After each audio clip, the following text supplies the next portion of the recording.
Welcome to the double header of Knock Wappy, because apparently in motorsport no one knows what a penalty is. Welcome back to Motorsport 101.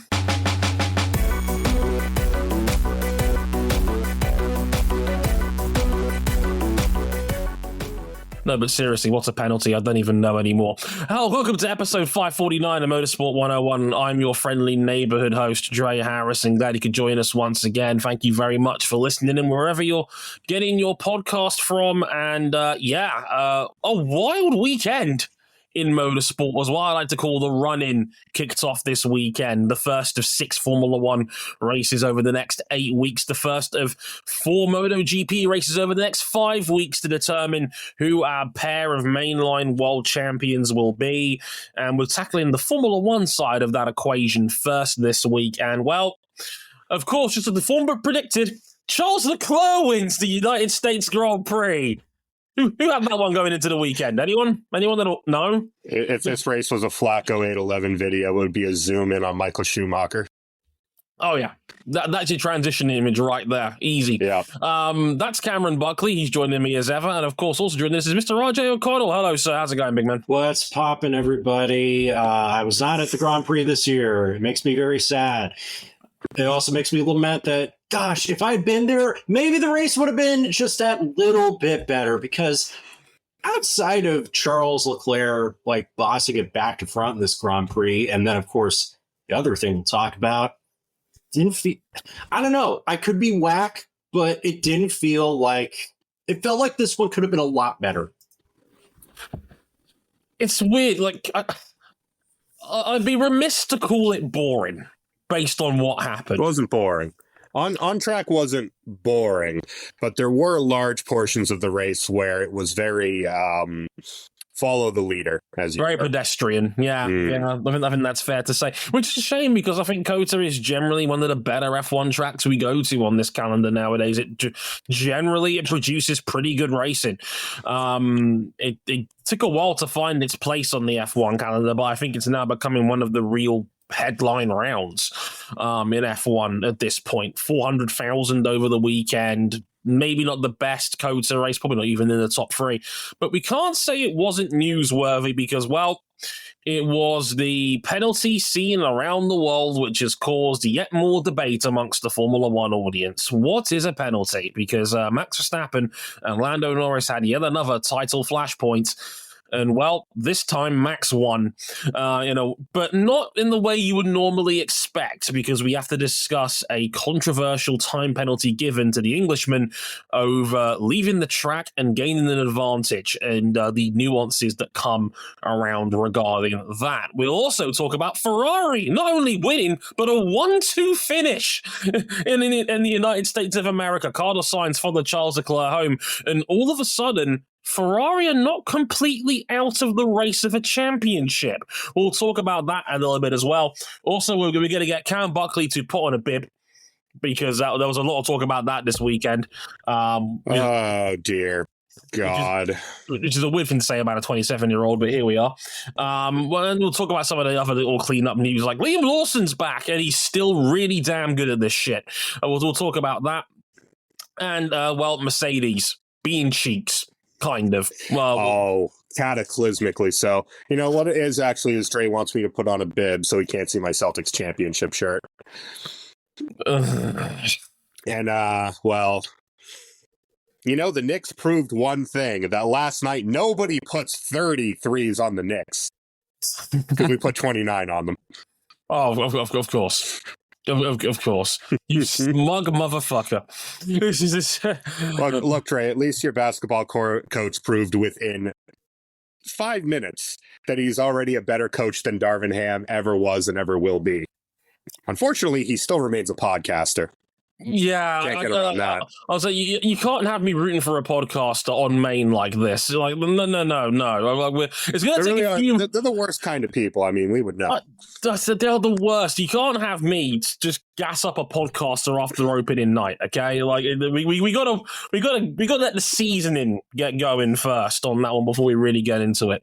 Okay, the places you can find us real quick before we get into the heavy duty business of this podcast, as ever, we're on youtube.com/motorsport101 or on facebook.com/motorsport101.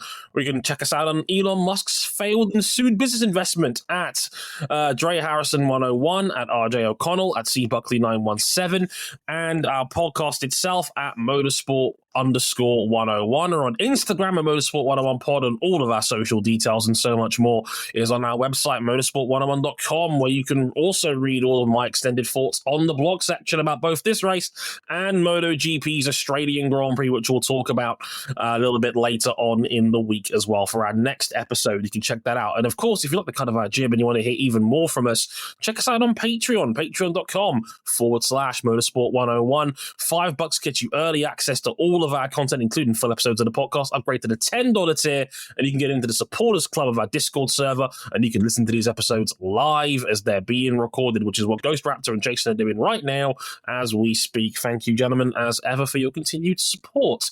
That might be the smoothest I've ever done the intro for that show, by the way. That was like butter. That was fantastic. That was slick. I was like, oh, that was good. I was like, go me. Yes, chills. Butter, baby. Oh, yeah. So right after this musical interlude, we'll be back to talk about Formula One's United States Grand Prix.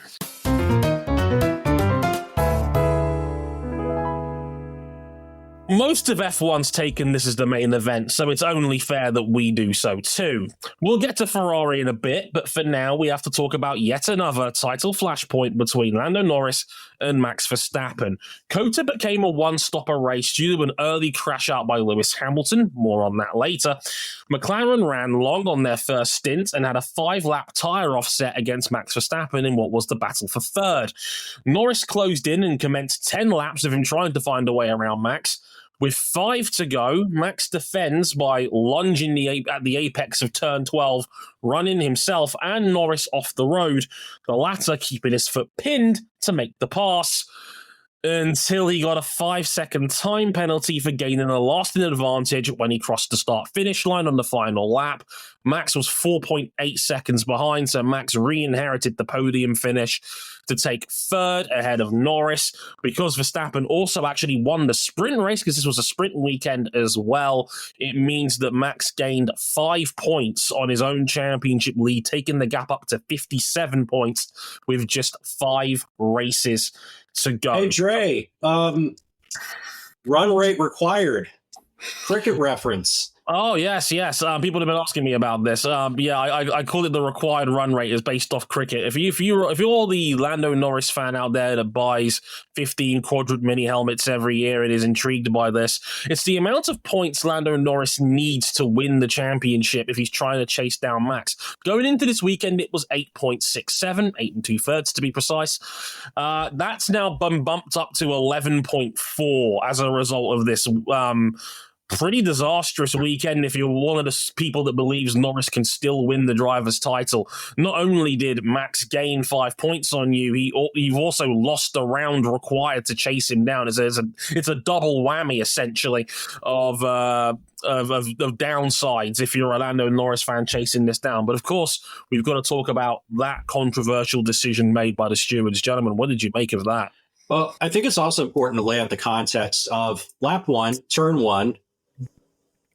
Lando Norris gets mugged off at the first corner by Max Verstappen, letting both Ferraris slip through. We'll talk about that in a bit.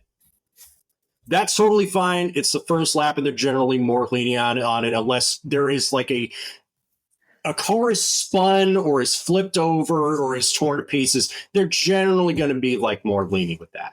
Also, earlier in the race, as George Russell was completing his own last to first challenge, he got a 5-second time penalty for pushing Valtteri Bottas off the road. Mm-hmm. Which then proceeds into this. Proceeds actually into Yuki Tsunoda defending position by running someone off the road. They didn't pass him. But Yuki also achieved a time penalty. Not a good weekend for the Yuki-pilled crowd, myself included. No. Which brings us to this. Now, I said something about the dual axis steering system on the Mercedes back in 2020. I remember this. Doing something that meets the letter of the rules while laughing at the spirit is what Formula One is all about. And you could apply that to every open Formula championship since the days of motorsports started. Mm-hmm. Now do y'all get it? When you create black and white rules to govern something inherently gray, people figure out how to read between the lines and exploit what is there. Because Max Verstappen is a brilliant bastard. He's a scumbag and he knows it and he uses it to the full extent of the law. The rule says, more or less, to paraphrase it, you have to be alongside and ahead at the apex of the corner. Then you're good. It's your corner. Yeah. It doesn't really leave any nuance to if you brake so late that you yourself fail to make the corner. Dre. Yeah. I've been bitching about this since this rule came into play, and it feels like it's come to a head once again. Well, to add some even more nuance to this came around this year predominantly because the drivers and the FIA sat down and tried to come up with clear, defined language as to what constitutes a safe pass. That set of guidelines, which everybody and their mother has apparently seen backstage from the FIA, only covers passing on the inside and passing on the outside. It doesn't cover what Max is doing. And what Max is doing, and I can't take full credit for this. I've got to credit my colleague at Also Sport, Mr. Alex Kalinauckas, for this, one of the best in the business. He called it converting offense into defense. The whole idea of butt rushing the apex, knowing you get the apex first, and then therefore having the right of way, even if you run yourself off the track in doing so. It's a blatant loophole that these guidelines do not cover. And for those who have been keeping score at home, especially if you're the sort of person that has multiple Lewis Hamilton mini helmets on the shelf, me included, he's been doing this since 2021. Because I remember Brazil 2021 was a prime example of him doing this. Remember Brazil? Remember when he was fighting Lewis Hamilton? What did he do when Hamilton tried to attack him on the outside? That's right. Off the road. Verstappen opened his steering up at the apex, an apex which he had gotten to first by braking too late, ran himself and Hamilton off the road in a yield or crash situation to defend the position, and he stayed in front. And then as a result of that, of course, ultimately it didn't matter because the stewards didn't take any further action on it, and Hamilton would go on to win the race anyway. But in any sense, it was a prime example of how Verstappen manipulates the rulebook to his advantage. He is prepared to leave it in the hands of the stewards. He's racing to the whistle. He's prepared to not make the corner. Yeah. He's very thoughtfully not making the corner. Because by the way he drove it in, according to these rules, he's kosher. He's good. And I have been complaining about this rule since this language hit the rule book because overtaking is inherently gray. Every corner, every overtake is a little bit different. And when you try to paint black and white lines around something that's inherently gray, if you're willing to push up against the bleeding edge of the rule book, you get away with shit. And no one is more willing to straddle the line of what is acceptable within the rule book than Max Verstappen. It's what he's pays to do, is what he's brilliant at. Unfortunately, it means that he's engaging tactical bastard mode. I'd argue he's the only driver on the current grid that's prepared to push it as far as he does right now. It's maybe a bit more relevant because he's a front runner compared to some other people in the field, but maybe K-Mag is the only guy I'd put in that same conversation. But he knows where the line is in the rule book. He knows how to exploit it, and he's taken full advantage of this. And he's now done it in a way where he's forcing the stewards to make a decision one way or another.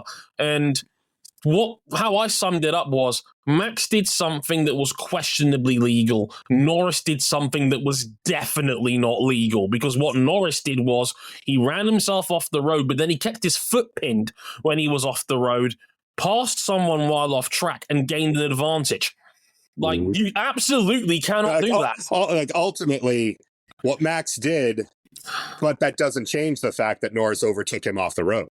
Yeah, and that is absolutely in the book as something you cannot do. He was off the road, he passed someone off track, and he gained a lasting advantage. That is... But do you think that first corner, first lap was sitting in the back of his mind thinking, he's not going to get one over on me a second time? Well, you know... Maybe. That the stewards always give more leniency on the first lap. Rightly, wrongly.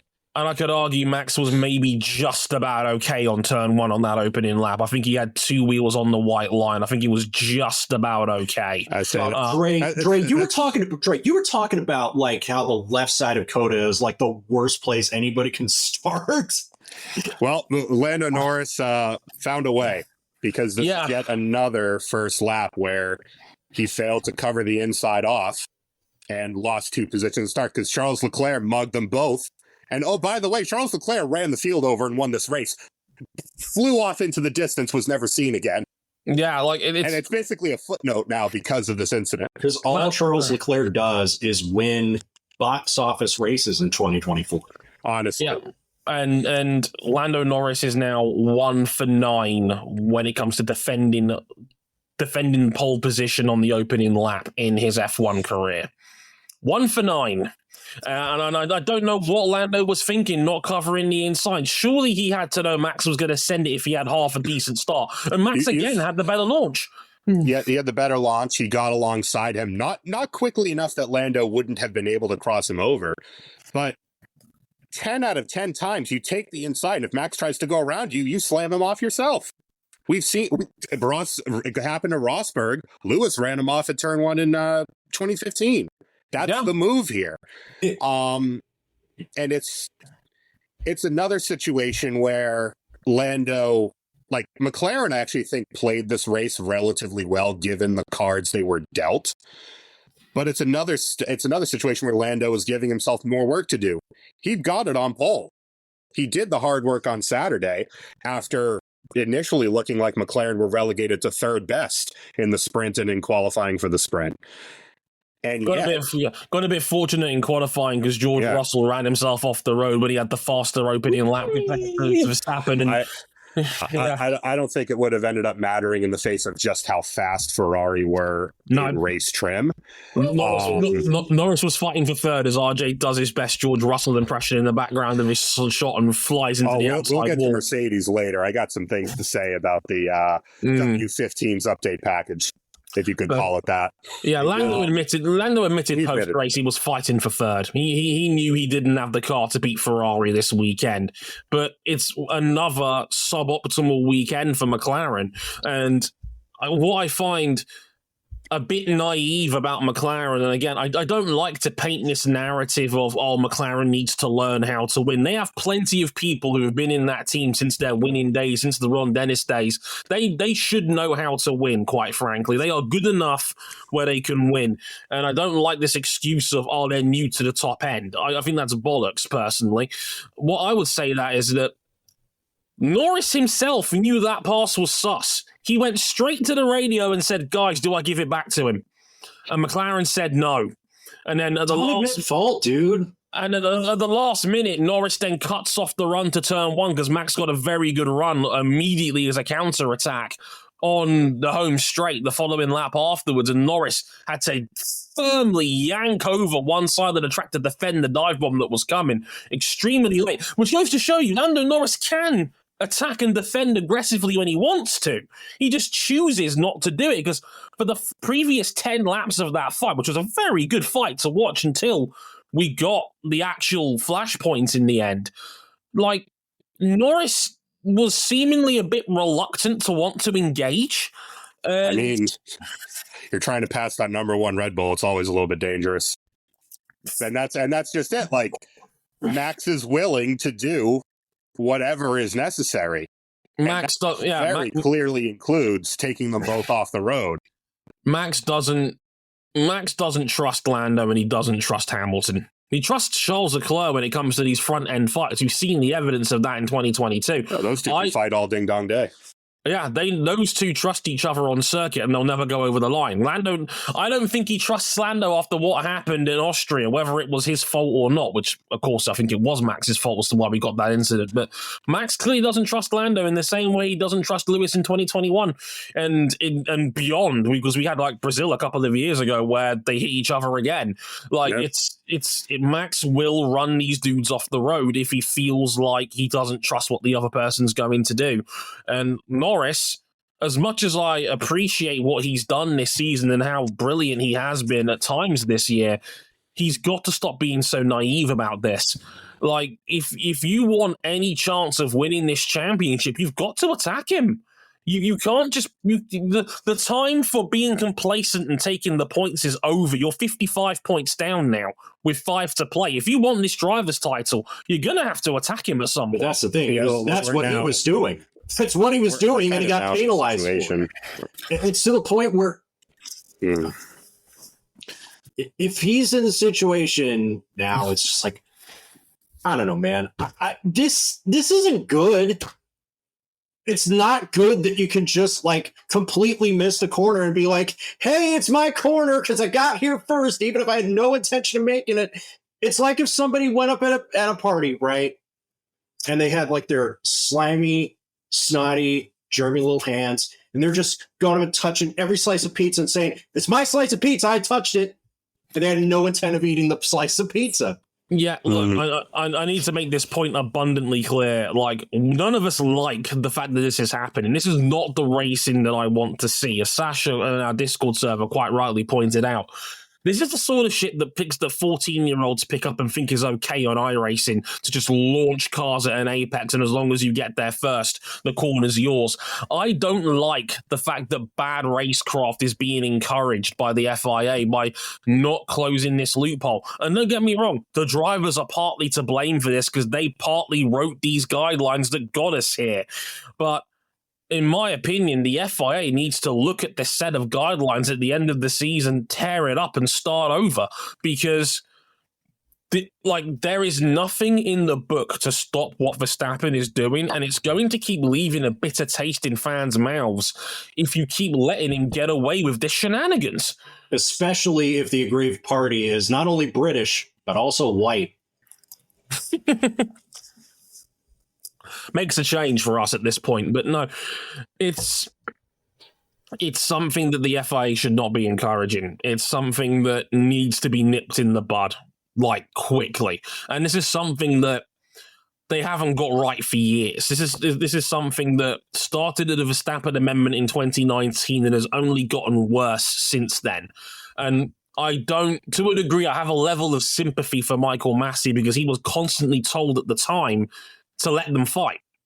Like, the teams were telling him, let them race and have a more hands-off approach to racing. That clearly did not work as the years went on. Then he was pointed out as the scapegoat for a lot of that shit. Regardless of how you feel about Abu Dhabi 2021, like, there were preceding moments and flashpoints and decisions made that led us to that point that could have been changed, could have been stopped, could have been nipped in the bud. And we never got to that point. And they chose not to because it was great drama. Ultimately, 2021 was ruled in favor of the drama, not one of the two drivers. And so we had god-awful calls on both sides throughout the whole year. Yeah, Brazil was a mess for a no call. Saudi Arabia was a mess with plea deals, time penalties, and an arguable brake check. And then the final round in Abu Dhabi, let's not forget, Lewis Hamilton cut a whole chicane, was by Max, who kept two wheels on the track. Hamilton didn't give the place back, and the stewards washed their hands of it. Which is funny, that. So let me get this straight. Verstappen passed somebody, the other person leaves the track and gains an unfair advantage, and he wasn't penalised for it. Again, another element of this that isn't that we've talked about before. Inconsistent stewarding. Like, even in the same race, we had inconsistent stewarding, let alone over a full season. Like, the whole idea about having a permanent set of stewards, I am ultimately for, but we're getting inconsistent calls by the same set of stewards within the same race. How do you by fix the that? stint. We're getting them by the stint, right? And like, so long as that wording exists in the rule book, in the words of one Valentino Rossi, this is the races. This is how it's going to keep going, because to the letter of the law, but not the spirit, this is all okay. And yeah, I can't wait to just touch the entire pizza and not eat it, but then claim that it's mine. Well, the difference is that unlike the FIA, there's probably a parent in that room who's about to smack you upside the head. Yeah, or dump a can of pineapple on it. Either way. Gentlemen, Ferrari, that was something spectacular. Like, we were raving about the Red Bull upgrade package over the course of the weekend, but Ferrari did not bring a whole new upgrade package, and yet they finished 1-2. Charles Leclerc take the lead at turn 1, never look back. Carlos Sainz finished second, and now Ferrari's just 48 points off the top of the constructors table. Yeah, they are within minimum safe distance, let's say. I think it's crazy, though, that we have there are some of the sillier members of Team Quadrant. They're just like, oh my goodness, we're free because Lando Norris is dropping out of title contention. And you have all of Leclerc Nation just like, now, if these calculations are right, we can still win both championships. Regarding the Drivers' Championship, they're on crack. Regarding the Constructors' Championship, we'll see. The biggest thing is, this was a sprint weekend. And so everyone who brought upgrades, pretty much everyone at the front, but Ferrari in this case, upgraded their car in Singapore. They only had one practice session to actually hone those upgrades in. We got to see more. Unfortunately, it's not really great that Mexico's the next track, because that track is about as big an outlier as does exist on this calendar. Yep. However, man, Ferrari really must rue that 4-month period where their car was just a big bag of shit in the middle of the year. I still that Barcelona package. I still remember. Yeah. I still remember when Carlos Sainz spoke about it after the British Grand Prix, and he said we've lost 2 months of our season because of how bad that upgrade package was, and it's probably come back to bite them in the arse, because if we had this Ferrari for the whole year, they would have been right in the mix for both championships. Charles Leclerc has been spectacular this season. He's barely put a foot wrong all year. He's driven exceptionally well when the circumstances have allowed for him to flourish. Dre, remember when they used to call Charles Leclerc the lap one bottler, the pole merchant, Mr. Saturday? It was all bullshit. It was. I said this from day one that Charles Leclerc is a special talent, and there are people out there that think that Carlos Sainz is a better racing driver than this man, and I'm sorry, he just isn't. Like, Charles Leclerc is him. If Ferrari are going to spearhead anything, it's going to be through that man. He is the perfect blend of speed and tire management, and that was an incredible win that Leclerc had this weekend. He completely dominated from start to finish, completely untouchable, as good on his tires as anybody, fast as hell. They've seemingly solved the problem of their high-speed bouncing that was coming up as a part of this Barcelona upgrade package that has been since cast aside and put in the bin. And all of a sudden, they look like a competitive team again. Now, we said this after Monza, so I think we need to be a little bit careful about before we start taking big leaps of faith in what Ferrari can do. But 48 points is roughly one sprint weekend. It's not inconceivable that Ferrari can mount a comeback. If they can win 3 out of the last 5, then depending on where Max plays out, depending on where the McLarens end up, it's not unthinkable Ferrari could potentially steal a constructor's title on the way out here. Like, it would be very funny if McLaren, after having the best car for the majority of this season, walks away with nothing. That would be quite funny. It's crazy. Because there's a very realistic shot that, like, Red Bull's probably going to finish third in the constructors. Perez was unwatchably bad this weekend, although he didn't have the upgrade package that they had brought. Small mitigation. Still ass, still cheeks. Mm-hmm. The problem is that no one has been best or second best long enough to make the big inroads into Max in the Drivers' Championship besides Lando. And again, that 3 to 4 months where they lost in the middle of the year, where they were just nowhere, where Mercedes came to the fore for a little bit. Remember the W15 won 3 races? That feels so long ago now. Lewis Hamilton won twice after not winning for about 2 years. We'll get to him in a little bit. McLaren can't have more weekends where Ferrari clean up to this degree. And again, we need to see where everything ends up. Max is more than happy to let that happen because that's more points off of Norris's ability to dig into his lead. And if I'm being honest, nearly 12 points a weekend, that's a math equation that big ask. Like McLaren would basically have to 1-2 every remaining race. And even that's not enough to, like, it's still in Max's hands. If he finishes third all the way home from that, no, he's still not right. But McLaren might have to start looking over their shoulder the same way Red Bull were during the summer. Despite having the best car or equal best car, basically from Imola to like 2 races ago to this race, actually. You know what's wild? Since Imola, Red Bull have been the 4th highest scorers in the Constructors Championship. 4th. You know what's more wild than that? Since Imola, Max has still outscored Lando. By 5 points. It ain't by much, but it's enough. Dog, how different would things be if Ferrari didn't lose all that time with a wasted upgrade, or if McLaren started off the year with a competitive car, or what? The thing is, it's not even like the races that Red Bull just opened the can on everybody to start the year.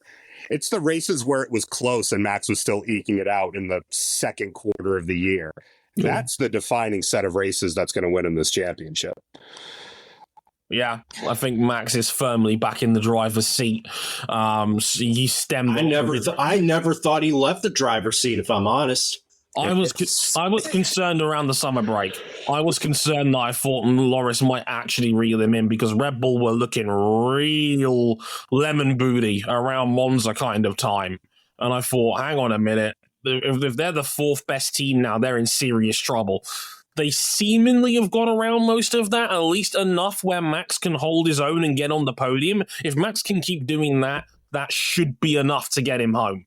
I would say he was cooking in the sprint, and then the next day, this Red Bull, when it's fast, it is still the fastest thing out there, but its operating window is really on a knife edge, even now, because sprint dominant. In race trim, less so, let's say. There are some other topics that we got to talk about. You know it. You love it. It's hashtag Red Bull cheats. Take it away. Yeah, a lot of talk going into this weekend was the bib adjuster on Red Bull's car. For those who don't know, the bib is what determines the height of your floor. It's adjustable on an F1 car. And there was allegations going around that Red Bull had a device that may have let them be able to adjust the height of their bib in parc fermé conditions. And I'm almost certain now that we know the full story about this, that the accusations came from McLaren, because Zach Brown could not posting mad about it all weekend. Zach Brown was mad online about this shit, and accused Red Bull straight up of potentially cheating, having their bib. Is this why he invited Rogan? I should have mentioned that in my DRR post about this. I'm like, what is it with McLaren and inviting shitty people into their paddock? First Donald Trump and now another racist in Joe Rogan. Fantastic. Brilliant. Jamie, could you rewind that footage in the Red Bull garage? Could you see if they're making any adjustments on the fly, Jamie? But for those Jamie, who don't know, oh my fucking God. I will leave you with 2 words on this derailment. Ayahuasca Piastri. Fucks. Get out immediately. Yes, the bib, formerly called the T-Train. The T-Tray has actually been a bit of a topic of conversation. This was actually one of the areas that was very closely inspected when the RB18 actually arrived, because we've known that they've had a really interesting hydraulic damper mounted to the top of their T-Tray /bib. basically since before the ground effect cars. And that was one of the things that was actually causing suspicions back with good old Technical Directive 039. That old chestnut. That really slowed him down, didn't it? Oh, yeah. Effectively. In fact, if anything, I'd say like getting rid of this after this, like Red Bull just looked better. Yeah, this whole thing, and then Max Verstappen laid the pipe on everybody in the sprint. Damn. For those who don't know, the FIA knew about this. This has been a known part on the Red Bull for years. Every team on the grid has something to this effect, although not all the same part. Red Bull's is particularly intricate. And this is something that cannot be adjusted by hand. You have to use a tool in order to adjust it. It is behind an access port, which is not available once the car is actually put together. Yeah. So much so we actually got incredible footage from Sky Sports F1 during Friday practice of them showing the FIA delegation how to access this port, which is incredible footage. Like, well done, Sky, for shoving through. I don't normally praise Sky Sports; they still put Danica Patrick on their broadcasts, but I'll give them credit for this. I'll give them credit for this one. Like, we actually saw the footage of them showing the FIA how to access this port in real time. It made for fascinating television. And yeah, like as Cam said, this was a nothing burger from the start. And the annoying thing about this is that, to a degree, I get why. Red Bull is never going to be talked about in good faith circles ever again because of the cost cap, because of how 2021 played out. You know, everybody just thinks that Red Bull is cheated. F1 X'd, etc., all that bullshit. Rob Meyer still hasn't fed his children in 4 years, etc. I think you're giving him too much credit there. But I'll basically pull like a section from the Motorsport Magazine article that Mark Hughes talked about this pretty well at length, where Zach Brown brought up, well, what would stop them from distracting the FIA delegate and working in the pedal box? I'm like, well, the FIA observer would notice that someone's standing there with the hand tool required to adjust it. It's just so stupid. It's like we're trying like cartoon gag level of reaching here. We're supposedly meant to be one of the highbrow sporting audiences of the world in F1, and we have Zach Brown literally talking like he's Dick fucking Dastardly when it comes to trying to plot a plan to distract an FIA delegate so that they can work on a car in Parc Fermé. And Zach Brown seriously said this with his full chest. And he kept a straight face, which is something that RJ's struggling to do right now. With a quarter of the season left? Yeah, 19 rounds in. Quarter of the season, dog. With this part that has been on the Red Bull, was questioned on the Red Bull when it first rolled out in Bahrain in 2022. And that was before we knew that Red Bull had built a wrecking machine of a car. That was one of the big question mark areas, and it's been kosher for 2.5 years. There's one thing I wrote about this on the website. I can't stand how bad faith territorialism has corrupted Formula One discourse on social media now, to the point where anything that's even mildly out of place is now being labeled as cheating. I need to tell people something about this.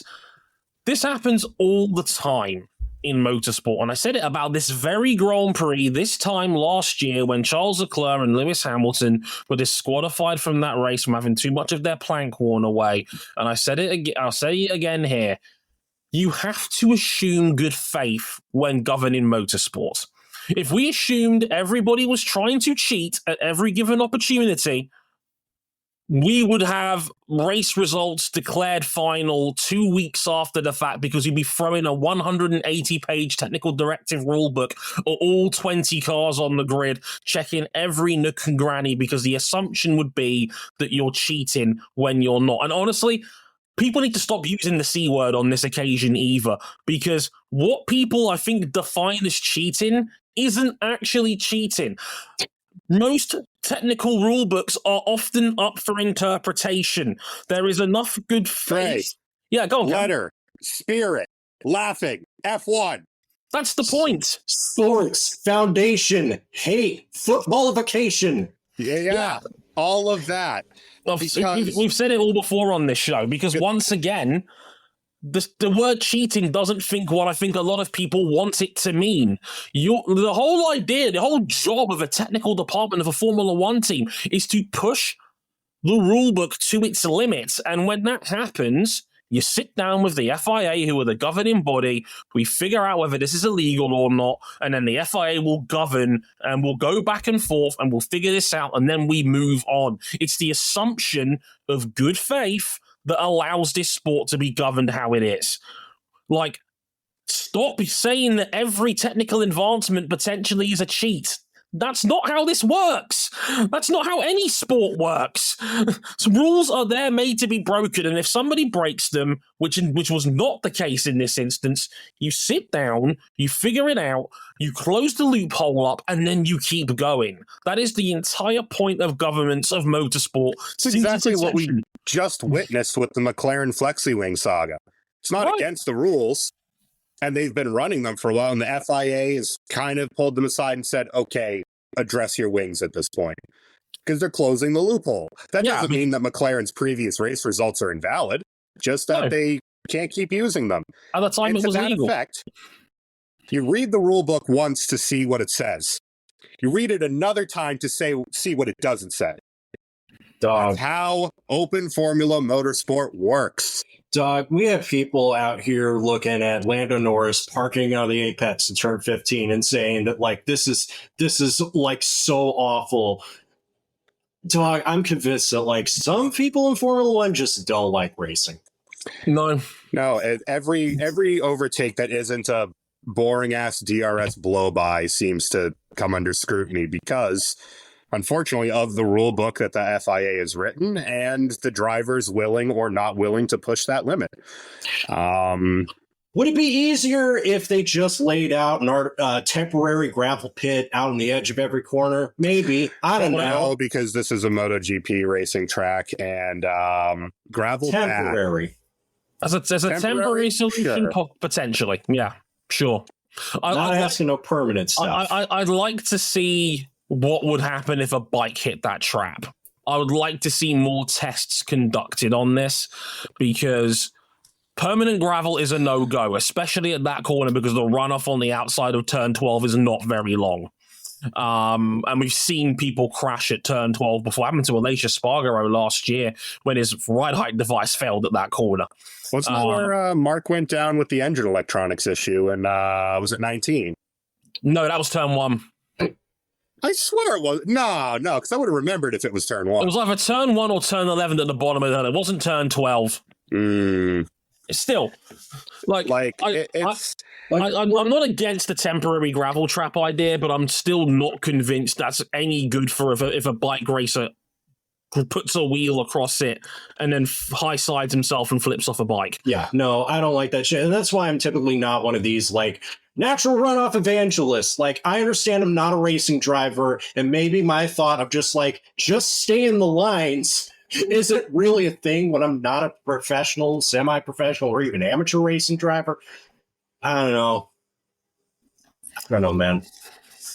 I just don't like it, man. Yeah. What else? Mercedes. Oh my God, their upgrade package was bad. George Russell had the funniest sit out of qualifying.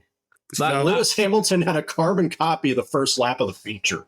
When is the last time Lewis Hamilton went spinning, flying off the road in a Grand Prix? It's been a hot minute, hasn't it? That was wild. That was like, we do driver ratings at Autosport every race weekend. I've never seen Lewis Hamilton get a 2 out of 10 rating for the weekend. This was that feels like a cognito hazard. Right. The Mercedes was fast over a lap when it was upgraded. Not that you'd be able to tell because Lewis Hamilton had a bearing failure in his suspension in qualifying and was out in Q1.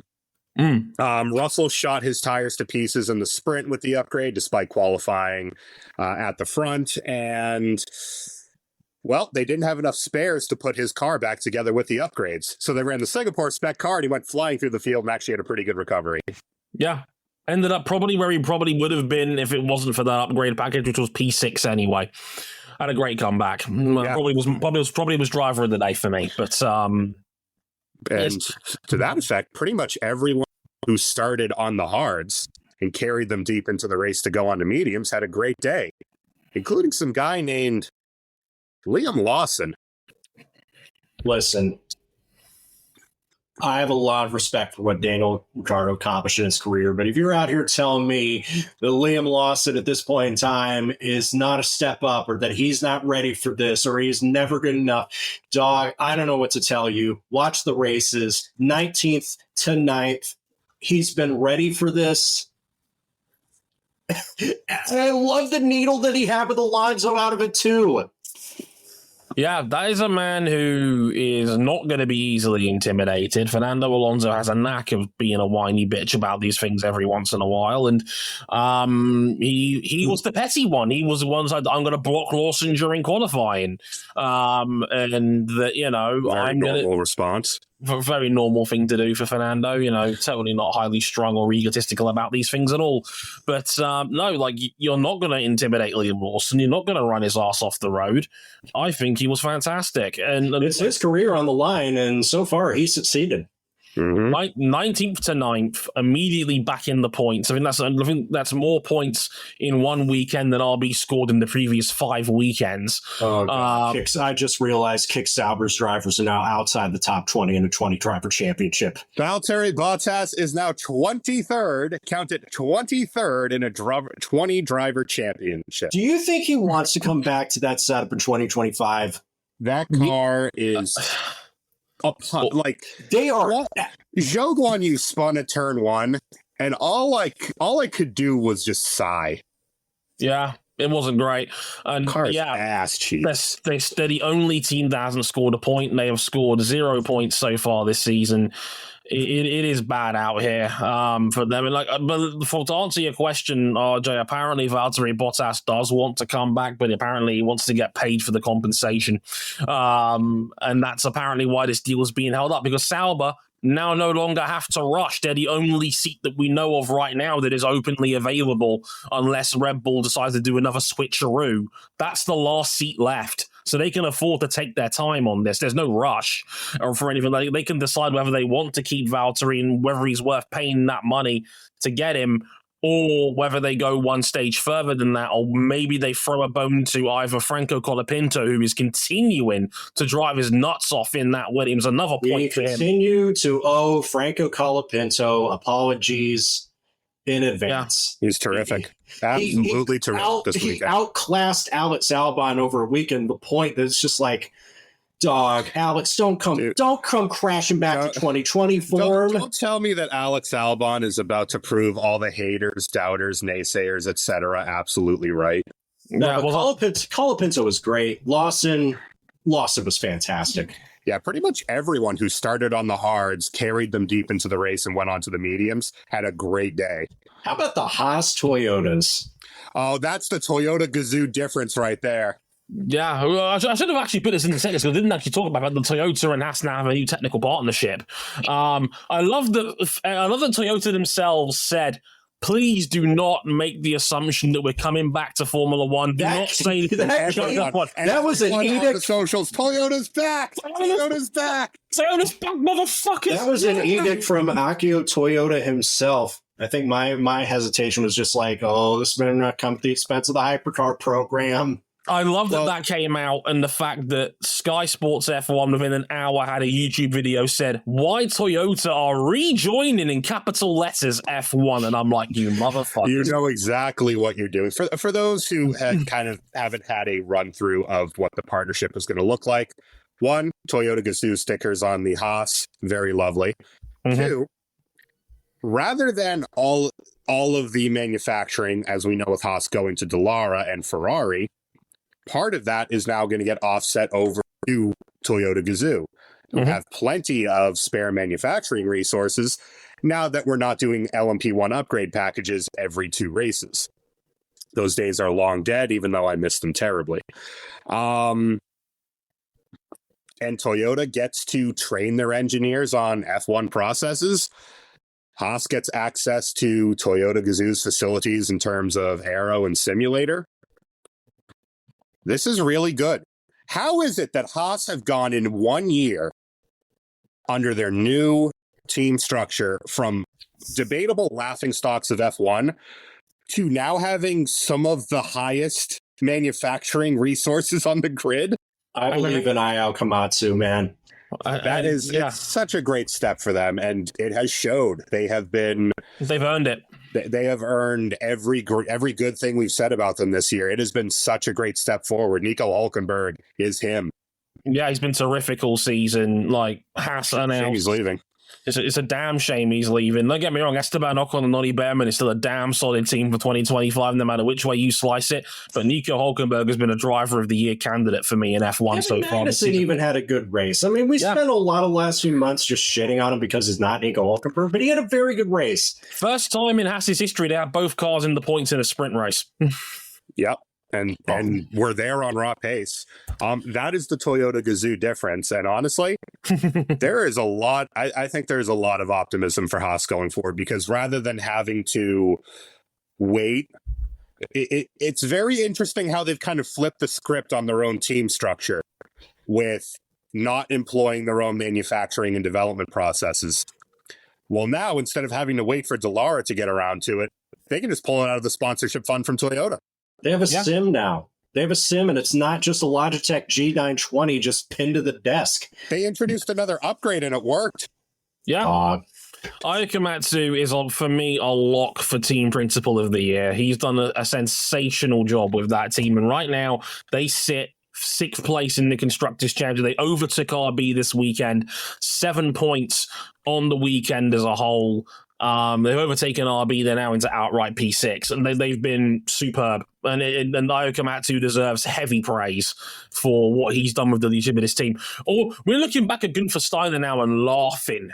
What was he doing as team principal of this team? Looking back in hindsight now, when he had 3 straight years in the bottom 3. Yeah, I mean, like Gunther. We French now? Yeah, Gunther Steiner, funny man, swear, fuck, smash door. Well, look at where the team is without him at the helm. They're flying. It was time for Gene and Gunther to move on. Gene could have still invested, and I'm glad he is now. One other big mystery out of the weekend that I don't think we ever discussed. Y'all think Danica was wearing the amulet? I should explain that, failed comedian turned conservative grifter Russell Brand is selling these magic amulets that protect you from Wi-Fi and 5G. And it's not just him, RJ Barrett and John Tavares, Toronto sports royalty, are out here showing this amulet too. And we know Danica Patrick's been getting down lame in the last few years and just thinking, is she wearing the amulet too?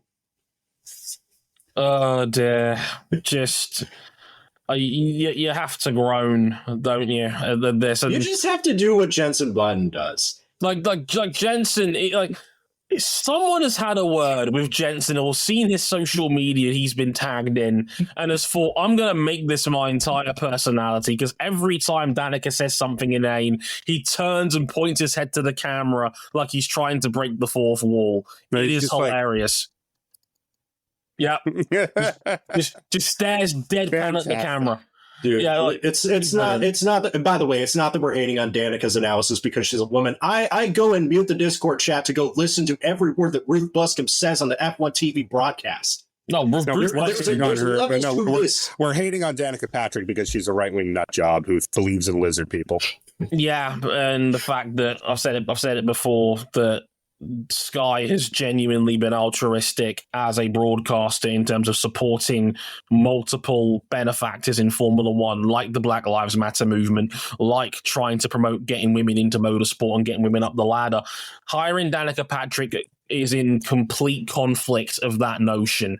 And I said it after Hungary last year that Sky needs to make its mind up as to whether someone like that is fit to be on their broadcast as a sign of hypocrisy, and Sky has clearly made their choice that they would rather pull Danica in because they think she knows what she's talking about. As a former IndyCar, here's the thing, right? I get it. People are going to point this out about Danica Patrick, that she's never driven a Formula One car and hasn't really. She talks in platitudes for the most part. I look at F1 TV, who hired James Hinchcliffe, who is also a former IndyCar driver. He does the homework, he takes the notes, he takes compelling arguments, and he knows what he's talking about, despite the fact he also has never been in a Formula One car. And I look at Sky hiring Danica Patrick, and I think, what's your excuse? Like, she's a Rupert Murdoch hire. She absolutely is. Can't really argue with that. And this is not what I believe in as a broadcaster or as someone who is a F1 fan, but I've joked before that Danica is a one for the dads hire. If you get what I mean by that, and please forgive me if this comes off as misogynistic, but it can't be for any other reason at this point, because her punditry is completely forgettable and she adds nothing to a broadcast. And she's a right-wing nut job that is in complete conflict of what Sky's broadcasting ethics are. And people don't want to be, and Sky just goes la la la la la la and puts their fingers in there as anytime somebody points this out. It's not, remember, Dre, though, it's not about keeping politics out of sports. It's keeping your dirty Marxist left-wing politics out of my sports. I've always said it before, like, when somebody says stick to sports, what they mean by that is keep the sports keep the politics I don't like out of my sports. Sports and politics are joined at the hip, and if you think they are not, then you are lying to yourself. Or you're paying attention this weekend. Who do you think funds most of these races in most of these countries? Politicians. You know, couldn't be the people that want the tourism and they want the money to pad their federal budgets by hosting a big tourism event in the middle of their country once a year. Just throwing that out there. No, I don't need to go any further on this. It's dumb as shit. And I much can't like stand F1's overtaking rules. Yeah. We'll never figure out if she's got the amulet, man. We'll never figure out, if it's okay to just not make the corner because, hey, I got to the apex first. If you want one more dumb Danicaism, she was also promoting the fact that JD Vance rolled up at the NASCAR this past weekend and he was gone before lap 10 had even gone by. Well, yeah, you saw a couch on a truck going the other way. He saw that Furniture Row Racing Toyota Camry and was just like, yeah. My man furiously unzipped his jeans with a quickness when he saw a couch moving in the other direction and thought, NASCAR? Nah, don't need that. Danica, this is the people you're shilling. She knows. And she knows that. And that's the worst part of this. Anyway, let's get out of here. I've been Dre Harrison. Thank you very much for listening in to Motorsport 101. And we'll be back with another episode later this week on MotoGP's Australian Grand Prix. The Ant-Man cometh. Formula One is back this weekend with the Mexican Grand Prix this weekend as well. Look out for the mariachi theme music. Always a favorite of mine when that rolls around. It's every season on that one. So do check that out if you haven't already. That'll be out next week. Again, MotoGP episode coming up next time by as well. But until then, I've been Dre Harrison, David R.J. O'Connell, and Cameron Buckley. Until next episode, thank you very much for listening, and we'll catch you guys next time. Sayonara. Later, y'all.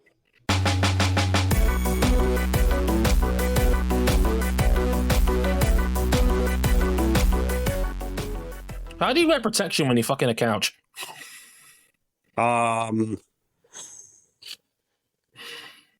Dre, I have to say, I've never received that question before, and I don't know the answer because I don't fuck couches.